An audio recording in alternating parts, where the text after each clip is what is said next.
hit the subscribe button and the notification bell right now so you never miss an episode of Operation Truth. Send us an email, ask your questions, and very possibly we'll address your question on the air. Operation Truth, the show they don't want you to see. Now, here's your host, Lou. My name is Lou Palumbo. With me, as always, my co-host, and in a sense, my mentor, because he's very knowledgeable in a lot of areas. I constantly learn from Tom Fuentes, former assistant director of the FBI. I'm going to start out by talking about the borders, because until you get the memo, and hopefully you will, I will not relent. The borders are a problem.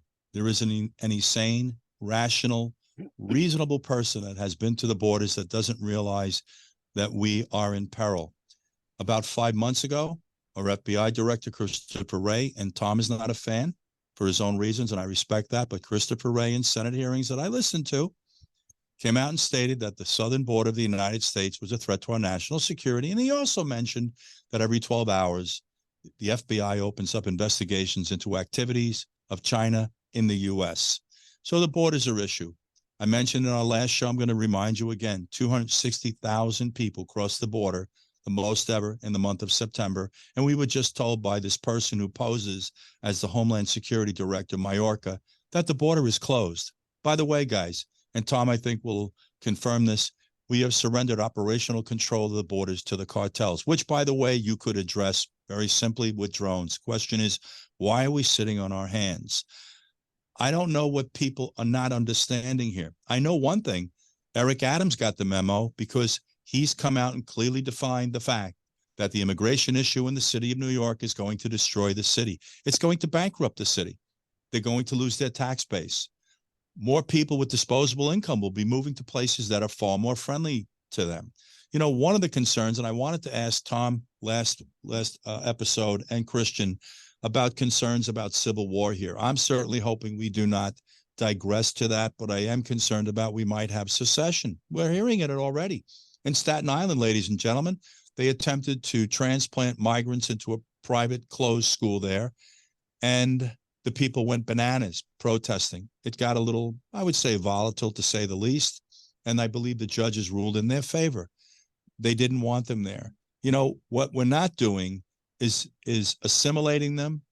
We can't overcome the language barrier until you educate them, and which, by the way, I mentioned in the last show, we now have 25,000 students enrolled in public schools in the city of New York without vaccines. I defy you to go attempt to enroll your child in a public school anywhere, for the most part, without being properly vaccinated. But we seem to have waived this. You know, interestingly enough, during the COVID virus, I think that it was Mayorkas I heard say that 20% of the people coming over the border were infected, but there was no screening process nor mandate for those coming across the border to get vaccinated. I mean, I don't know what you don't understand about what's going on in your country today. And I'm not saying this to you because I'm promoting the Republicans, because I'm not. I'm saying this to you because I love this country. And like Tom alluded to in the last conversation, when you leave this place and you go to South America, Central America, or any other place, sometimes within our own country, you start to appreciate what this country represents as a whole. We have problems within this country. We have children that don't eat properly, they aren't clothed properly, aren't educated properly, don't have proper medicine. You know, this is the United States, guys. Something happened here along the way, and I lend it to overpopulation. My two collaborators, Tom Fuentes and Christian Briggs, don't agree with that. They don't think we're overpopulated. I think we are, because we just demonstrate on a consistent basis our inability, and as Tom would say, a lack of willingness, perhaps, to properly govern. But I want to get into this discussion with you about the borders, Tom, and my suggestion is a simple one. I'd like you to give me a little bit of your own insight on this. I think everybody coming into this country, regardless of your point of origin, should have your DNA and your fingerprints submitted. And it would make things a lot easier managing you if you did something naughty. And as I said in the last episode, and I'm sure Tom is right there with me, the federal government has had my fingerprints for over 50 years, guys, and my DNA, because God forbid we have another episode like we did in 9/11. We don't want to be walking around scratching our heads what body part belongs to which person. That's part of why a lot of people that are first responders and people like myself are like-minded in that regard. But Tom, what's your impressions about what I just suggested? DNA, fingerprints, buddy. Yeah, I agree 100%. And that would be accomplished by legal entry, by the regular immigration policy. My wife came to the United States in 2012 from Canada. We got married in 2013. And in order to come over, before she came, she had to give DNA samples, submit to medical exams, much less all of the background investigation, which required police record checks in every country she ever lived, which included China, Singapore, and then later Canada. And so if we had that kind of system still for everybody coming in, that you've got to, that's the vetting process. If you can't be vetted that way, you can't come in. And I think that's one of the biggest things is now we just throw all that out. Oh, you don't need vetting. You don't need testing. You can have any disease in the world, come on in, no problem. And that's why, you've made comments before about the president being a traitor, Mayorkas being a traitor, Garland being a traitor. I agree 100%. For them to allow this to go on now for 3 years plus with no end in sight is treason against the United States. To not enforce our own requirements on the massive number of people coming in here, I think is so dangerous. And I just disagree that our government has allowed this to get to this point, and nobody's really objecting. Here, like you say, we're not Democrats or Republicans. Well, neither one's doing anything about the border issue. Neither party is raising that issue that we've got to stop this. So that's step one. Stop it. Tom, the thing I also find incredibly interesting is the fact that the Republicans are talking impeachment. They should be a little more specific as to what this impeachment really lends itself to, because we're almost anesthetized by this word, because every time you turn around, we're impeaching a president or we're impeaching someone. I think they need to start to throw this word around called treason, because that is what is taking place in this country. This is treasonous. While we're talking about some of our favorite officials, Merrick Garland, curious as to why he couldn't bring himself to protect our federal judges when we had people demonstrating outside their homes, threatening their lives, Kavanaugh, attempting to influence their voting on a very sensitive issue that, I don't know what people's positions are on pro-choice. My attitude is very simple. We should unconditionally support our women and try to help them navigate this topic. It's very slippery. This is the most slippery discussion we have in this country today. Has a lot of emotion attached to it, where a lot of what we're dealing with today just has to do with finance. The bottom line is we are being grossly mismanaged. And I would, again, as I say, never be so presumptuous as to tell you to vote for. But if you're content with your borders, your major cities, your economy, your foreign policy, keep voting the way you're voting, ladies and gentlemen. And after 2024, if you think the country's bad now, you ain't seen nothing yet. And I'm not saying this because I'm a Republican, because I'm not. You know what it comes down to? We're in a position where we're voting for the lesser of evils. That's the system. That's what we're boiled down to right now. If you listen to what people say, they don't want Donald Trump and they don't want Joe Biden, but nobody's listening. Ironically, and I have to tell you, because I watch all the primaries, be they Republican or Democratic, I just am entertained and curious as to what ideas they all have. Long story short, we have 8 people on a dais in a Republican primary. We don't even have a primary debate with the Democrats. Please explain to me what that's about if you're a Democrat. I'm just curious, guys. The only person you have consideration of today is Joe Biden. And for people that aren't getting the memo with this man, this is not the Joe Biden of yesteryear, not from a cognitive state and not from a political stance state. He's always been a conservative Democrat. That's not who he is now. My synopsis of this, and I've said this about a lot of people, not just Joe, he sold his soul to be the president. He wanted this job so bad, he abandoned his ideals. Worse than that, he sold this country out. And I find no comfort in saying that. And by the way, if he were a Republican, I would be saying the exact same thing. These conversations, these comments, these assessments are not driven by politics. They're driven by truth, which is the name of the show, by the way, folks, Operation Truth. So try to get on board with us with this problem. And implement the change, and not through violence, guys, because my concern is, and I'm going to ask Tom about this in a second, about what he thinks the likelihood is that we can end up in another civil war. But it's got to be done through voting. It's got to be done through education. If you listen to Christian Briggs in the last episode, Tom and he both mentioned that Obama's got this master plan about controlling the people that can't seem to control and make decisions for themselves in an effective or productive manner. That's a rather interesting approach to people. My thing is to educate you. You know, I tell people all the time, the people I love the most are the people smarter than I am, because that's how I learn. And that's what life's about. And you stop learning, you stop living, guys. But I also think it's incumbent upon us, those of us that have knowledge or insight into things, into occurrences, into episodes, into your country, to educate. We're trying to educate this country. We're not trying to get you to vote for anybody. I'm just trying to get you to think, for Christ's sake. The change from currency systems to fully digital cashless societies has intensified fear around the world. In mid-September, Wells Fargo and Truist banks planned major layoffs as an impending 2024 recession has been predicted by many economists. Many analysts are predicting silver will hit an all-time high in 2024. That's why you need to own silver as a hedge. Green energy demand will possibly turbocharge silver prices to 50, 100, even 300 an ounce, according to many experts around the world. Silver is a proven hedge against inflation. Since 1971, silver has returned over 11% when averaged yearly.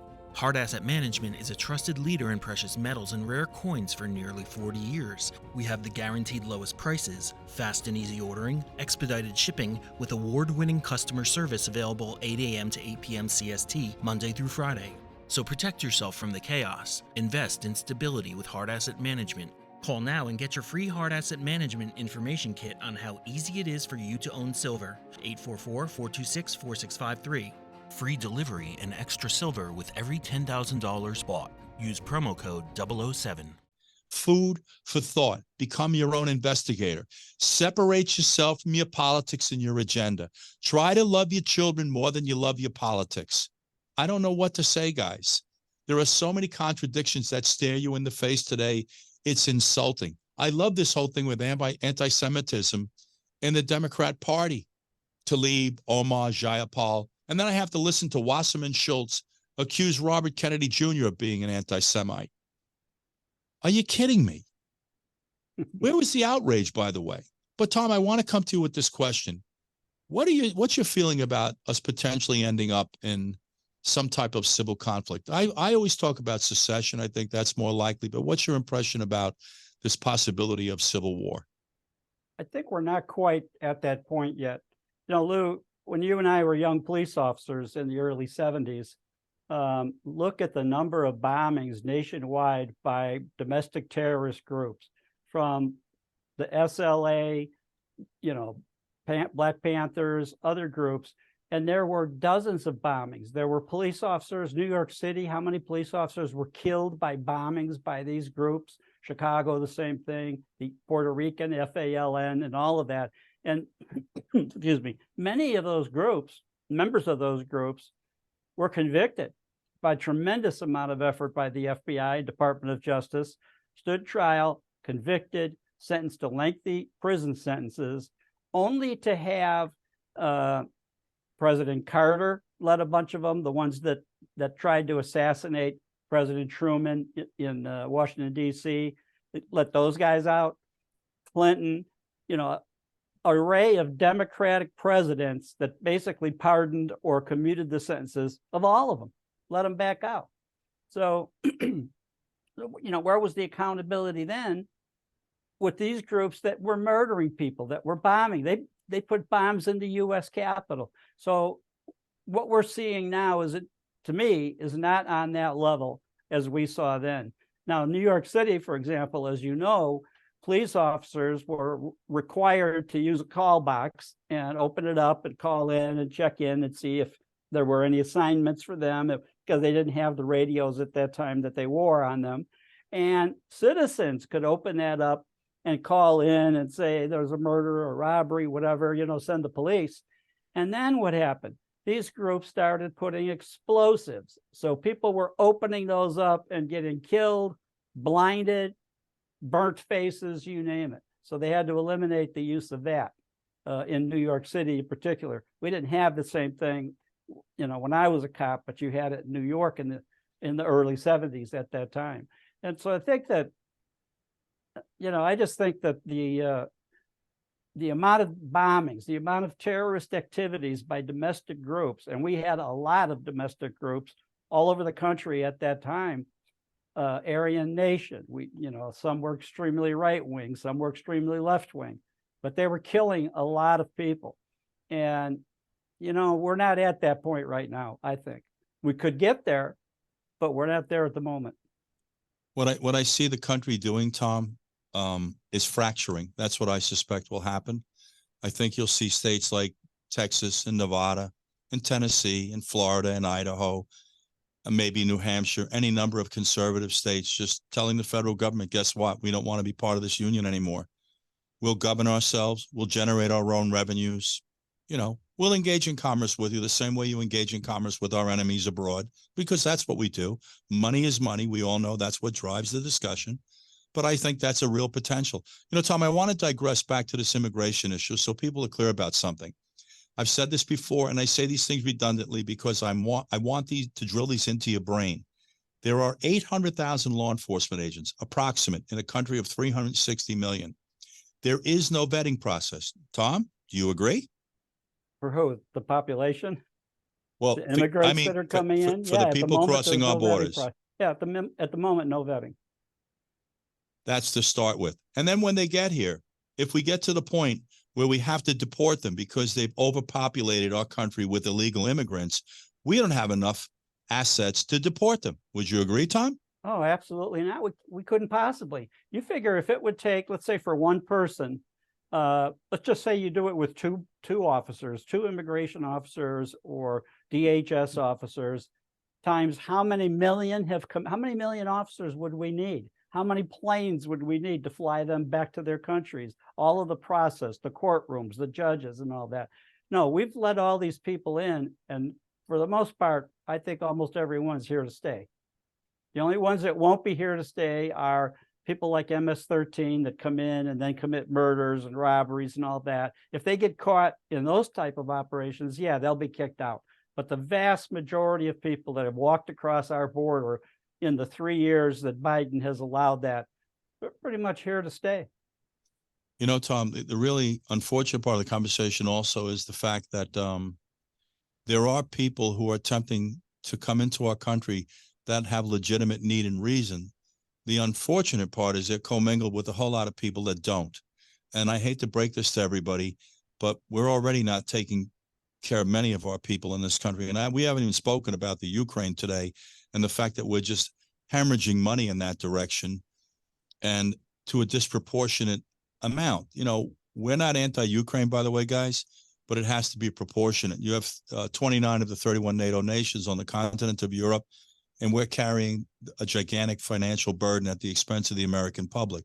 For those of you that aren't paying attention, I think our national debt now is $33 trillion. I'm just trying to figure out how much you have to owe before you go bankrupt here. And I don't know if bankruptcy is even a possibility at this point. The reality of the situation is this is all self-inflicted, ladies and gentlemen, and there are fixes to all of this. We could regulate the border intelligently and allow people to come in that need to be in and vet them if they come in numbers that are manageable. Okay, we can take back our cities. It's not that complicated. You'll have to saturate it probably with the police, the National Guard, impose a curfew and send this message out. No more guns in our streets. And you will accept the consequences that come with that if you choose to carry a gun. Maybe we owe it to these minority children or all children in general to make sure they're safe, whether it's in school or in a minority community. They have a right to be educated. I don't hear any of these discussions. One thing I have observed is that we have taken advantage of and continue to exploit the minority communities. We really don't want to help you, boys and girls. Let's be honest. If you did, we wouldn't have had welfare in 1965, where we made it an incentive for you to have more children because you got more money, or have the father leave the house or appear to have left the house so that we would get more money. That's exactly what came out of this. And we're still doing it today. Just so everybody knows the truth attached to this discussion, and Tom, I'm going to come back to you in 1 second with this, so bear with me. If you look at the vast majority of the individuals that are engaged in this looting and robbery, and by the way, when you enter or remain unlawfully with the intent to commit a crime, it's a burglary. We're talking about a felony, folks, because I'm starting to do more research on strong arm robbery and where burglaries come in. But the majority of these individuals are Black. They're minorities. And what you're doing is you're feeding the optic and narrative that some people want to latch onto. That we have people looking for an excuse to hate the minorities here. Why are you giving it to them? This is not a form of reparation, ladies and gentlemen. We're taking you backwards once again. We're appeasing you. We're pandering to you. The word I'm becoming very, how would you say, comfortable with, because we pander to everyone. But Tom, what do you think about what I just said?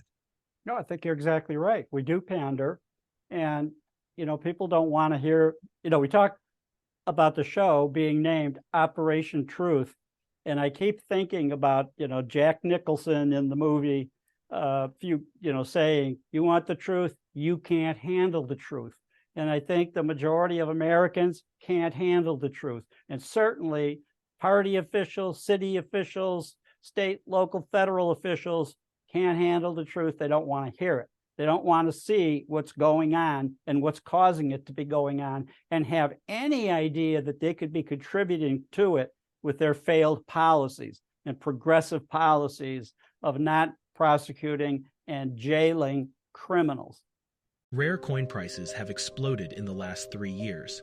Hard Asset Management, one of the world's largest precious metals and rare coin dealer firms, makes recommendations on what to buy for collectors who know what they're looking for.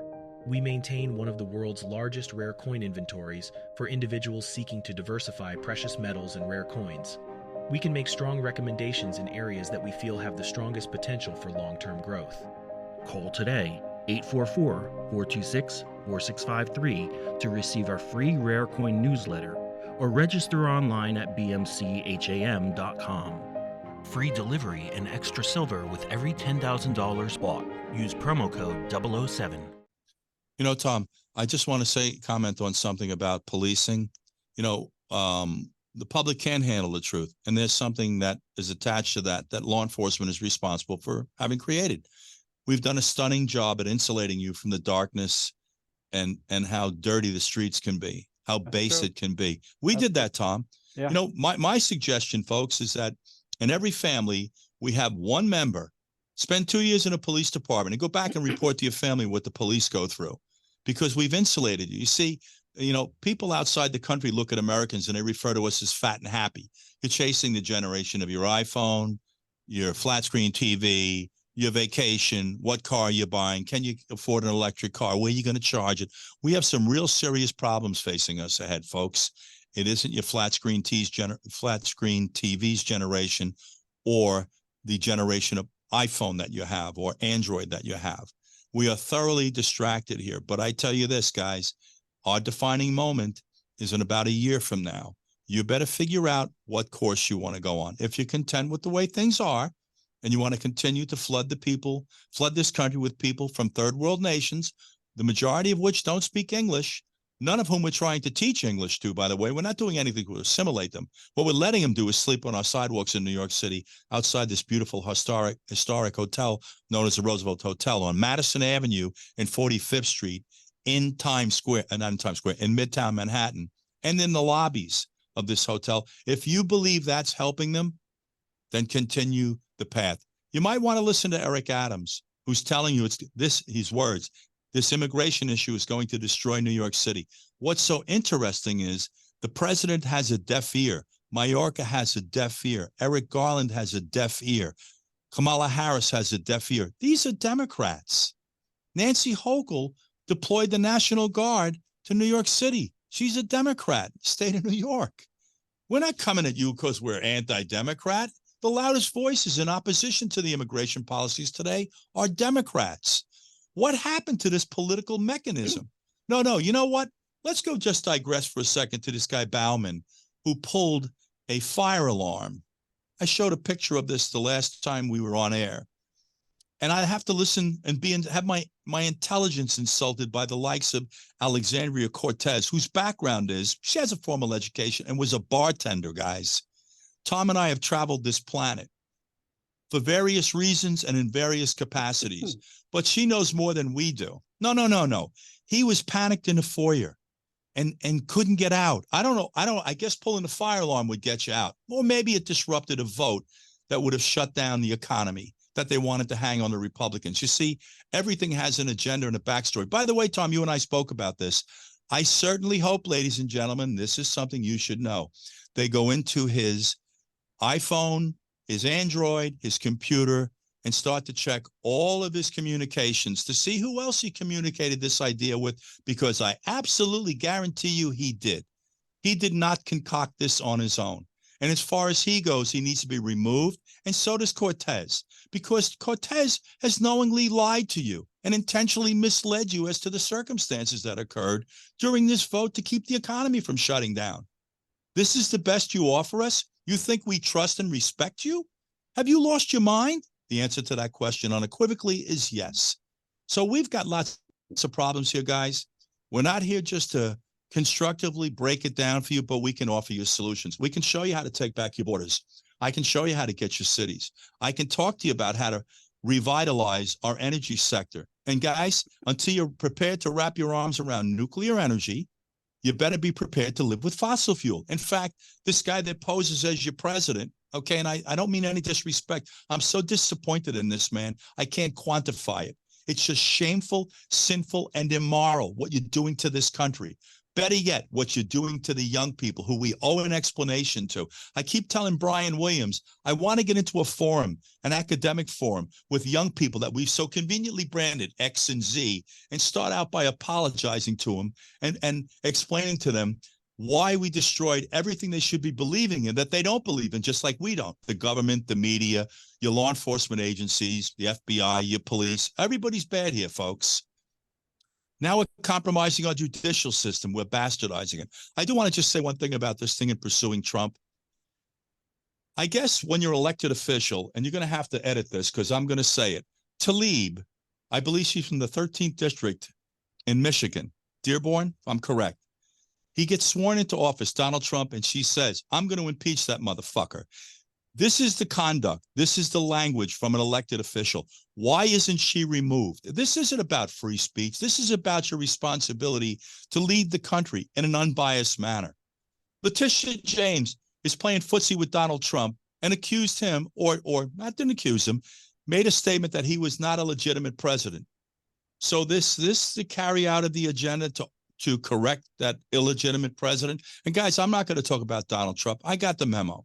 Tom got the memo. Tom brings out some really interesting points about this man. He's in complete opposition to the status quo. And whether you like to admit this or not, you look at the economic condition of this country under his administration, it's a far cry different. 1.9 inflation rate. Unemployment for blacks, lowest it's been in 40 or 50 years. He addressed the disproportionate spending with NATO, with countries that were protecting them from adversaries who were engaged in commerce with them.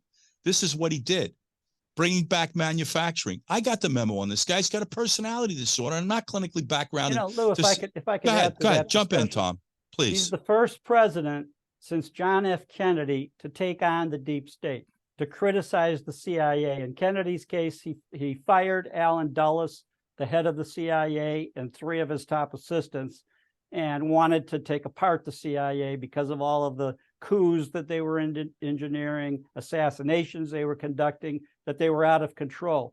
We haven't had a president take them on until Trump comes along.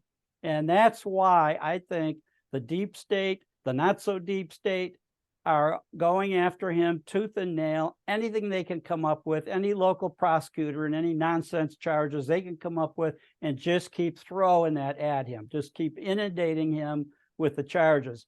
And because they hate him, because they're afraid of him, because they know he is the one candidate that would have the fortitude to continue to take them on. And they don't want any part of that. They want him out. Guys, you have to listen to what we're saying to you.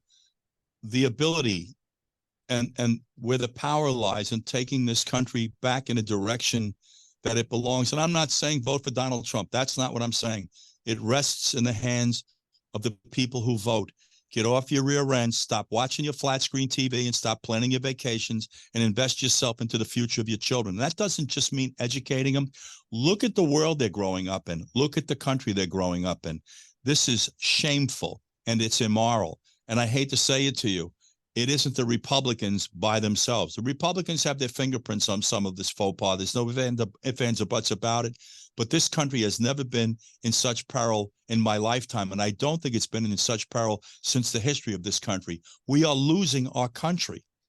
Okay. And I want to remind you of something else, aside from the fact that I always do about how distracted you are.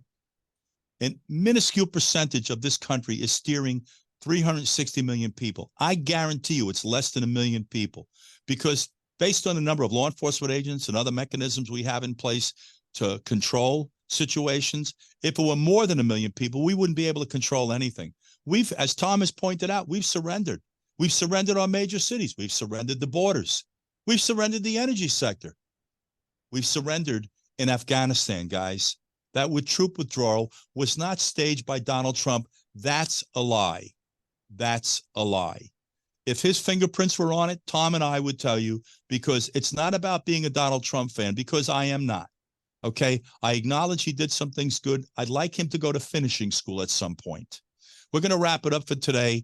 Next time we bring on, we're going to talk about this United Auto Workers strike, which we wanted to get into today, and any number of topics that Tom wants to bring to light as well. This isn't just my show at this point. Tom has clearly some input as to topics that need to be spoken to. We are very like-minded. We don't agree on everything, but we do have a manner of engaging each other that lends itself to civility, which seems to have left the conversation today, folks. Civility, decency, respect. I don't know what to say to you guys. I've had my intelligence insulted so much recently. I don't know what to say. Someone should take this little girl, Cortez, out of office and take Tlaib with her. Learn, you know what? When you talk about Donald Trump being crude, lacking decorum, so do you when you refer to the president and tell him you're going to impeach a motherfucker the first day he's out of office, in office, excuse me. That's not the decorum that I expect from an elected official. I don't expect my elected officials to lie and make excuses for individuals, by the way, that were principals in schools and are all too familiar with what fire alarms look like. We're going to wrap today. You got my blood pressure up. I blame Tom Fuentes for that. We're going to see you next week. Guys, thank you for joining us. Operation Truth. Communicate through operationtruthofficial@gmail.com. Hit the subscribe button and the notification bell right now so you never miss an episode of Operation Truth.